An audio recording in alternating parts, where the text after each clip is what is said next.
आप सभी का मेरे YouTube ब्लॉग में एक बार फिर से बहुत-बहुत स्वागत है। मैं हूँ गौरी पांडे और आपके सामने लेके आ गई हूँ बहुत ही एक गहरी विषय पर बात करने आई हूँ ये वीडियो में। मेरा ये वीडियो जो है आज का जो है बिल्कुल इसको अलग ही मैंने एक राह दी, अलग ही दिशा में मोड़ दिया है। इस वीडियो में मैं आज को बताऊँगी कि जिन औरतों के पति जो हैं उनका जो बाहर जो उनका अफेयर चल रहा है, जिसको एक्स्ट्रा मैरिटल अफेयर शादी के बाद भी वो किसी अन्य महिला के साथ जुड़े हुए हैं।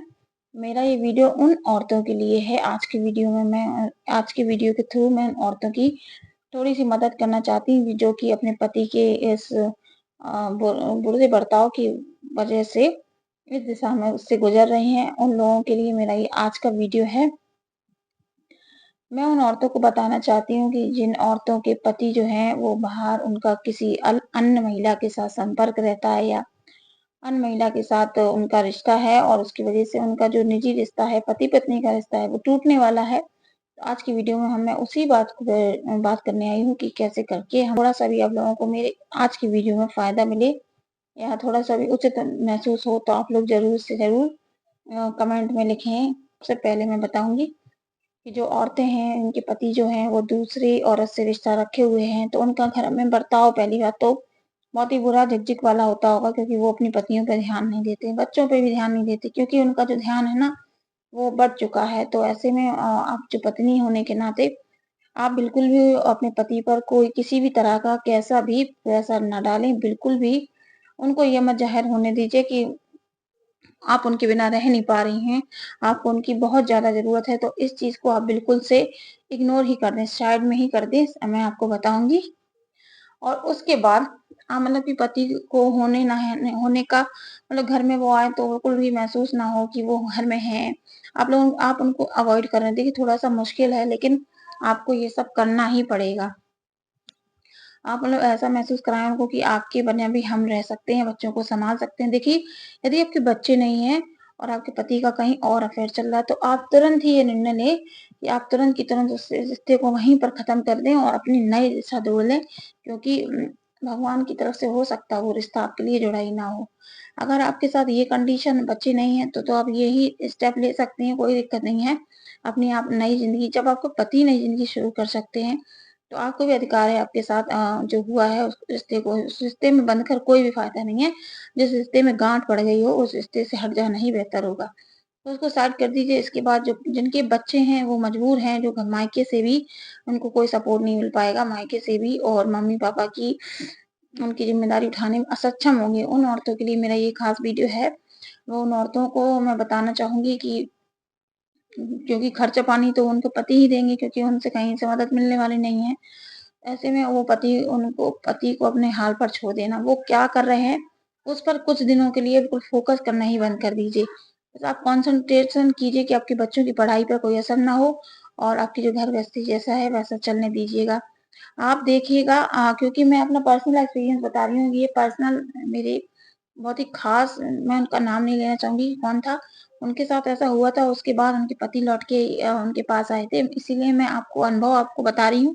आप लोग ऐसा कीजिए मुझे विश्वास है, भगवान बैठा है, अभी भगवान दुनिया से गया नहीं है। आपके पति लौट के ही आएँगे आपके पास, ये मेरा विश्वास है।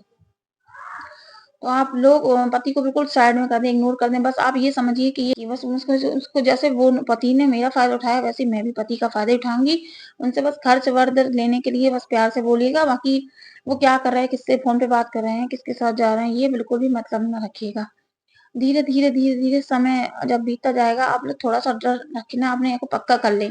उस बात में दिमाग वहाँ पर ले जाएँ नहीं, कहीं अच्छी चीज़ में दिमाग लगाएँ, पूजा करें या कहीं भजन कीर्तन में जाएँ, लेकिन बस वहाँ से दिमाग हटाएँ। टीवी देखें, पिक्चर देखें, बच्चों के साथ घूमें, बच्चों के साथ टाइम स्पेंड करें, पति के बारे में अभी बिल्कुल भी ना सोचें। और कभी भूलकर भी पति की जो गर्लफ्रेंड है, वो दूसरी औरत है, आप उससे संपर्क मत करिए। उसको धमकाएँगे नहीं, इससे क्या होगा आपके पति के बीच में जो आपके पति हैं वो आपसे और ज़्यादा नफ़रत करने लगेंगे। तो आप उस औरत से कुछ मत कहिए, कुछ भी टच मत करिए। आपका जो हक है वो पति तक है।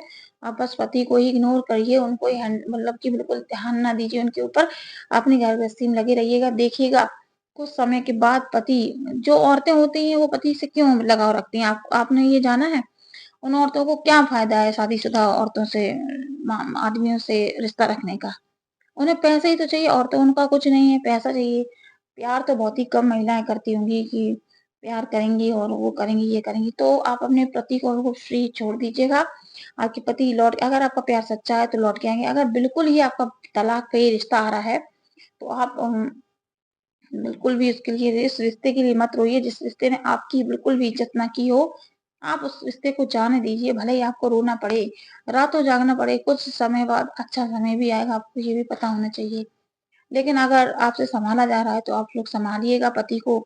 अब मेरा जो ख़ास रिलेशन मैं आपने बता रही हूँ कि मेरे ख़ास में ही थी, उनके साथ भी उनके पति जो है वो ऐसे ही बर्ताव करते थे, उनकी कई लड़कियों से संबंध रहते थे। उसके बाद समय बीतता गया, वो रोती रहीं, रातों रोईं, लेकिन कब तक रोएगा इंसान? धीरे-धीरे उन्होंने अपने पति को इग्नोर करना खत्म शुरू कर दिया। करते उनके जो पति थे, उनकी जो गर्लफ्रेंड थी, उन्होंने उनको इस तरह धोखा दिया, और वो लौट कर, उनके पति जो हैं, वो लौट कर अपनी पत्नी के पास ही दोबारा लौटे हैं। इसी तरह से हम आपको बता रहे हैं कि बिल्कुल भी पति को आप अपने ज़हन ना होने दें कि आप उनके बिना नहीं रह सकती हैं। अपने कामों में व्यस्त रहें, बिल्कुल मतलब ही ना रखें, बस पैसे से मतलब रखें, उनको पैसे बस खर्चा के लिए देते रहें और आपको उनसे कोई मतलब ना रहे। इसी तरह से आप रहिएगा। मेरा ये विश्वास है, मैं आपसे बोल रही हूँ, और अगर नहीं है तो आप मेरा नंबर भी ले सकती हैं, आप पर्सनली बात भी कर सकती हैं मुझसे। देखिएगा, ये तो बात थी कि आपको पति के साथ कैसे पेश आना है, इन दिनों क्या करना है, मैंने ये बिल्कुल ख़ास-ख़ास आपको चुन के जो-जो चीज़ें हैं ज़रूरी-ज़रूरी वो मैंने बताई हैं। उसके बाद मुझे आपको एक चीज़ और बतानी है कि अब मैं आपको एक व्रत और बताना चाहूँगी कि देखिएगा, इस दवा के साथ-साथ दुआ भी करनी चाहिए, दुआ भी लगनी चाहिए भगवान की। ये बहुत ही अच्छी चीज़ होती है। तो हम लोगों को भगवान पर भी आस्था रखना चाहिए। अपना हमारा विश्वास, हमारा प्यार अगर सच्चा है, तो हमें भगवान के जो हम आपको व्रत बताने जा रहे हैं, यानी कि पशुपतिनाथ के व्रत, मैं आपको बता रही हूँ, दावे के साथ कह सकती हूँ, अगर आप ये व्रत रह लेंगी ना, तो आपका जो आखिरी व्रत होगा, यानी कि 5 दिन, 5 सोमवार ये व्रत रखा जाता है। आखिरी सोमवार नहीं आ पाएगा, मैं दावे के साथ कह सकती हूँ, अगर आपको रिश्ता वो अगर टूट रहा हो, अगर शिव जी को मंज़ूर होगा, तो वो आपको 5वें सोमवार में वो रिश्ता वापस, ये मैं अपने दावे के साथ कह सकती हूँ। आप अगर पूरी निष्ठा से ये व्रत रहेंगी, तो आपको निश्चय ही उस रिश्ते को आपको शिव जी बचाएँगे, और कोई चमत्कारी रूप से आपको पता भी नहीं चलेगा कि आपको कब आपके रिश्ते को टूटने से शिव जी ने बचा लिया। आप ये 4 पशुपतिनाथ के व्रत होते हैं, वो 4 करने के बाद जो 5वाँ करेंगे, उद्यापन करेंगे, आपको 5वें ही सोमवार में आपको लगने लगेगा कि आपके पति, नहीं तो मेरा वादा है, मैं ये खुद वादा ले रही हूँ, मैं खुद संकल्प ले रही हूँ कि आपके पति 5वें सोमवार पे बिल्कुल पति का बर्ताव जो है बदलने लगेगा, और आखिरी आखिरी अध्यापन करते-करते देखना आपके पति वापस लौटकर आपके पास आएँगे। ये शिव जी की बहुत बड़ी महिमा है। ये पशुपतिनाथ का जो व्रत है, बहुत ही अच्छा व्रत, बहुत ही सच्चा व्रत है। आजकल कलयुग में ये व्रत मैंने खुद किया है। मैंने कोई भी मनोकामना के लिए लेके ये व्रत किया, वो मनोकामना मेरी जो है 5वें सोमवार तक होते-होते वो पूरी हुई है। कई लोग मेरे घर में भी हैं, वो भी कोई कामना करते हैं, कामने के साथ पूरे मन से, श्रद्धा से रखिएगा। ये नहीं है कि आप व्रत रह रहे हैं और किसी की बुराई करने लगे, किसी के लिए बुरा सोचने लगे। ये मतलब बिल्कुल मन से रखिएगा, मतलब आपके मन में कोई किसी को लेकर कोई द्वेष ना हो। देखिएगा, शिव जी आपके मन की, आप मंदिर में जाके ये भी मत कहिएगा शिव जी से कि मुझे ये चाहिए। शिव जी जान जाते हैं कि आप किस कष्ट से गुज़र रहे हैं और आपको क्या चाहिए मुझसे। वो अपने आप ही आपको देखिएगा, 5वें सोमवार तक आते-आते शिव जी आपको ऐसा वरदान देंगे।